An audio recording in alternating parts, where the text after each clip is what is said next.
India versus Australia के बीच आखिरी test match का दूसरा दिन बिल्कुल रोमांच भरा रहा। इस पूरे दिन में ऐसा थ्रिल रहा और साथ ही साथ ऐसा सिनेमा रहा कि वाकई में आपको टेस्ट मैच देखने में मजा आ जाएगा। अब दूसरे दिन ऑस्ट्रेलिया ने जिस तरह से बढ़त के साथ शुरुआत की थी, क्योंकि भारत को 185 रन पर पहले दिन ऑल आउट कर दिया था। उसके बाद भारत के गेंदबाजों ने बिना जसप्रीत बुमराह के जिस तरह से वापसी की, वो वाकई में काबिले तारीफ है और भारत के जो तेज गेंदबाज हैं उनको आज का हीरो बनाती हैं। लेकिन उसके बाद में भारत ने एक बार फिर से बल्लेबाजों ने खराब परफॉर्मेंस की और मैच को कहीं ना कहीं 50-50 या कह सकते हैं कि ऑस्ट्रेलिया को थोड़ी सी मैच में बढ़त जरूर है।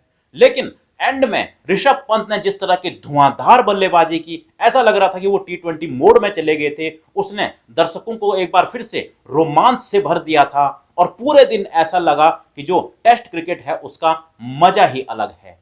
अब ऑस्ट्रेलिया ने पहले दिन भारत को 185 रन पर ऑल आउट कर दिया था और पहले ही दिन ऑस्ट्रेलिया की एक विकेट भी जसप्रीत बुमराह ने निकाल ली थी। जब दूसरे दिन की शुरुआत हुई तो एक बार फिर से जसप्रीत बुमराह ने ऑस्ट्रेलिया को झटका दिया और उनका दूसरा विकेट भी ले लिया। लेकिन उसके बाद भारत के लिए एक बुरी खबर आई और जसप्रीत बुमराह जो है वो मैदान छोड़कर चले गए। उसके बाद पता चला कि जसप्रीत बुमराह पूरे दिन वापस नहीं आएंगे और वो स्कैनिंग के लिए चले गए और एंड में उन पर अपडेट आया कि वो बल्लेबाजी तो फिलहाल कर सकते हैं, लेकिन गेंदबाजी वो कर सकेंगे या नहीं कर सकेंगे इस पर फैसला कल यानी कि तीसरे दिन पता चलेगा।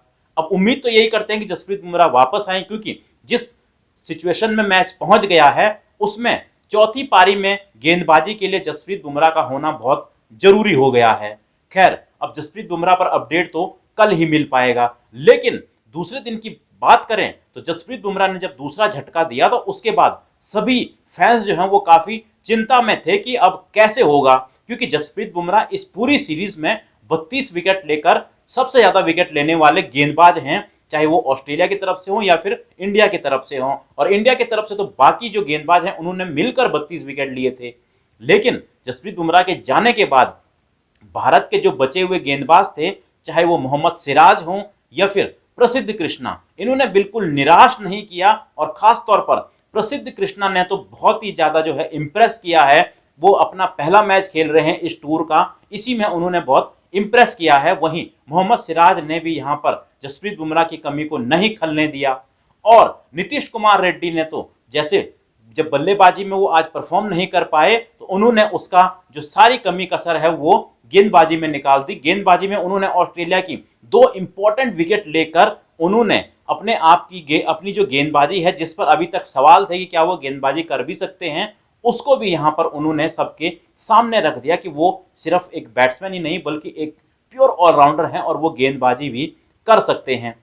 वहीं ऑस्ट्रेलिया की बात करें तो ऑस्ट्रेलिया की तरफ से कोई भी बल्लेबाज बहुत ज्यादा लंबी पारी नहीं खेल पाया। हालांकि अपना पहला मैच खेल रहे वेबस्टर ने 57 रनों की पारी जरूर खेली और ये 57 रनों की पारी इतनी इंपॉर्टेंट थी कि अगर ये ना होती तो शायद इंडिया ऑस्ट्रेलिया पर 30-40 रनों की बढ़त भी ले सकता था। लेकिन एक स्टीव स्मिथ की 33 रनों की पारी और 57 रनों की वेबस्टर की पारी को निकाल दें तो ऑस्ट्रेलिया के बाकी बल्लेबाज भी कुछ खास नहीं कर पाए और लगातार अंतराल में उनकी भी विकेटें गिरती रही और 181 रन पर ऑस्ट्रेलिया ऑल आउट हो गया और भारत को इस तरह पहली पारी के आधार पर 4 रनों की बढ़त, छोटी बढ़त लेकिन इंपॉर्टेंट बढ़त मिली थी, क्योंकि कम से कम एक बढ़त होती है तो दूसरी पारी में आप उस तरह से खेलते हैं, उस तरह से आपका दिमाग काम करता है। और जब दूसरी पारी में ऑस्ट्रेलिया ऑल आउट हुआ दूसरे सेशन में तो ऐसा लग रहा था कि भारत ने जो है इस मैच में बढ़त बना ली है और अब काम था बल्लेबाजों का। लेकिन बल्लेबाजों ने एक बार फिर से अपनी रिस्पॉन्सिबिलिटी नहीं निभाई और यशस्वी जायसवाल, जिन्होंने पहले ओवर में मिचेल स्टार्क को 4 चौके लगाकर अपने इरादे जाहिर जरूर कर दिए थे, लेकिन उसके बाद वो ज्यादा बड़ी पारी नहीं खेल पाए और केएल राहुल भी जो है वो जल्दी आउट हो गए। केएल राहुल ने 13 रन बनाए, शुभमन गिल ने भी सिर्फ 13 रन बनाए, वहीं विराट कोहली 6 रन बनाकर एक बार फिर से फ्लॉप हो गए। यशस्वी जायसवाल भी छोटी सी पारी खेलकर आउट हो गए। लेकिन उसके बाद दर्शकों का भरपूर मनोरंजन किया ऋषभ पंत ने। ऋषभ पंत ने इतनी धुआंधार बल्लेबाजी की, छक्के और चौकों की तो उन्होंने बरसात ही कर दी थी और ऐसा लग रहा था कि ऋषभ पंत भूल गए हैं कि ये टेस्ट मैच है, कोई T20 या वनडे नहीं। ऋषभ पंत ने 61 रनों की पारी खेली है सिर्फ 33 बॉलों में, और इसमें उन्होंने 6 चौके और 4 छक्के भी लगाए हैं। तो आप समझ सकते हैं उन्होंने कितना फास्ट खेला है, और उन्हीं की बदौलत भारत दूसरे दिन का खेल खत्म होने तक 141 पर 6 आउट हैं, वरना भारत के 100 से नीचे ही बहुत ज्यादा विकेटें गिर जाती।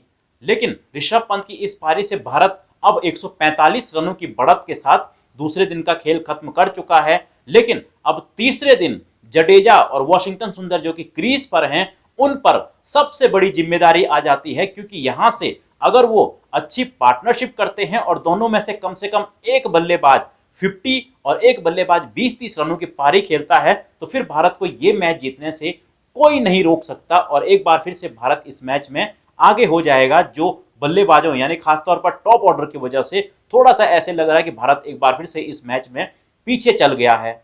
लेकिन दूसरे दिन जिस तरह से भारत के गेंदबाजों ने जसप्रीत बुमराह की कमी को नहीं खलने दिया, वो वाकई में काबिले तारीफ था, और इसीलिए आज के हीरो हैं हमारे तेज गेंदबाज, जिसमें मोहम्मद सिराज, प्रसिद्ध कृष्णा और नीतीश रेड्डी हैं। लेकिन विलेन अगर किसी को कहेंगे तो वो एक बार फिर से हमारा टॉप ऑर्डर के बल्लेबाज हैं।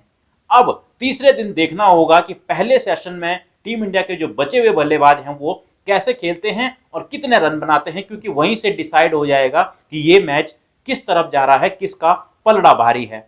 फिलहाल दूसरे दिन जो थ्रिल देखने को मिला, रोमांच देखने को मिला, उसके बारे में आप लोग अपनी राय कमेंट बॉक्स में दे सकते हैं। मिलता हूं मैं आपको एक और ऐसी ही वीडियो में।